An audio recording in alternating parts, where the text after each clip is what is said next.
Hello दोस्तों, आज मैं आपको kiss me if you can chapter number 5 का हिंदी एक्सप्लेनेशन करने वाली हूँ। तो हम स्टार्ट करते हैं।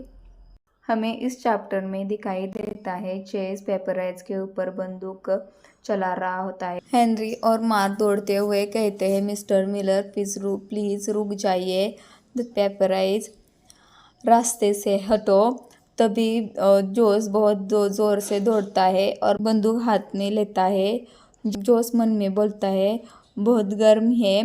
फिर वह बंदूक जोश फेंक देता है। पेपराइज की तो और देखकर मन में बोलता है, तुम्हारी हिम्मत कैसी हुई चेस मिलर की निजी जिंदगी की तस्वीरें लेने की। कुछ साल पहले तो एक पेपराइज ने चेस की बिना कपड़ों वाली तस्वीर लेने की कोशिश की थी, लेकिन उसका अंजाम ठीक नहीं हुआ था।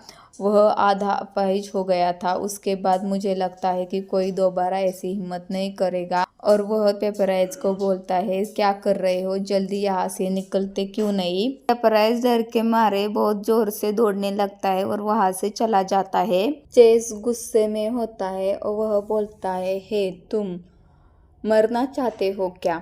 जोश बोलता है, नहीं तो फिर ऐसी हरकत क्यों की। जोश मन में सोचता है, इसके परफॉर्मेंस इतने ज़बरदस्त है, अगर मैंने एक भी गलत बात कह दी तो लगता है भी अभी मेरा गला दबा देगा। लेकिन अगर उसका हाथ सच में मेरा गला दबाए तो शायद मैं खुद ही अपनी गर्दन आगे कर दूँ। संभल जाओ जोश, मैं बस यह नहीं चाहता था कि आप गंदे हो जाए। चेस गुस्से में बोलता है, क्या। जोश कहता है, अगर आप इतनी नज़दीकी से गोली चलाएंगे तो खून की चींटे आपके चेहरे पर सूट पर पड़ जाएंगे। मुझे लगा आप नहीं चाहोगे कि आपके ऊपर किसी पेपराइज का खून लगे। वह उसके कलीग की ओर देखता है और मन में सोचता है, सबके चेहरे पर साफ लिखा था, जोसिया वेली, आखिर तुम कैसी बकवास कर रहे हो। फिर चेस बोलता है, वह चीज़ इधर लाओ। वह क्या।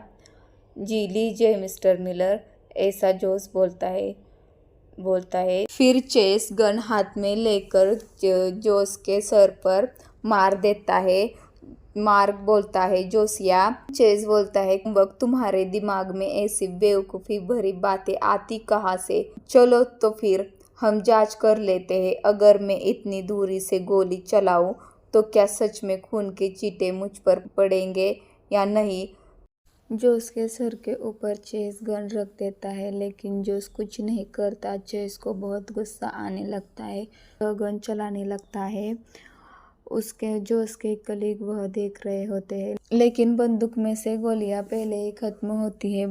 चेस बंदूक की ओर देखता है और उसे जोश के पास फेंक देता है और बोलता है, इसे रिलोड करो और मेरे पास फिर से ले आओ निकम्मो, और वहां से चला जाता है।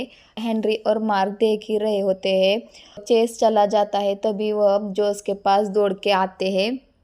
जोश, तुम ठीक हो, ऐसा इज़ैक कहता है, चलो पहले अंदर चलते हैं, तुम्हारा इलाज करना होगा।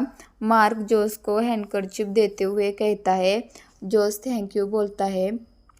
तुमने उस पागल आदमी के सामने ऐसी पागलों जैसी बात क्यों की। अगर सिर्फ सॉरी बोल देते तो कम से कम एक मार तो बच जाती।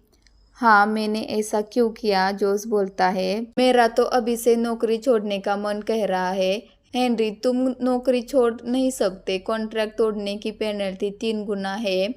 मार्क, कम से कम कॉन्ट्रैक्ट की फीस तो बढ़ा दो, रोज रोज पीटते हुए कोई कैसे काम करेगा। फिर मार्क बोलता है, छोड़ भी दो, तुम्हें पता नहीं मिलर परिवार का असली कारोबार क्या है और सबसे बड़ा बेटा कौन है।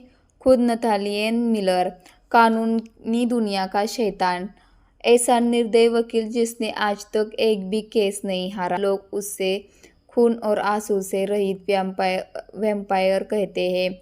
मतलब यहाँ से बच निकलने का कोई रास्ता नहीं है।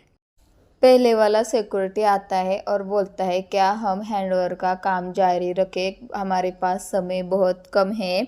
तभी सभी उसके तरफ बहुत गुस्सैली आंखों से देख रहे होते हैं। मार्क बोलता है, हाँ, सब लोग जितना हो सके मार खाने से बचने की कोशिश करना और सावधान रहना।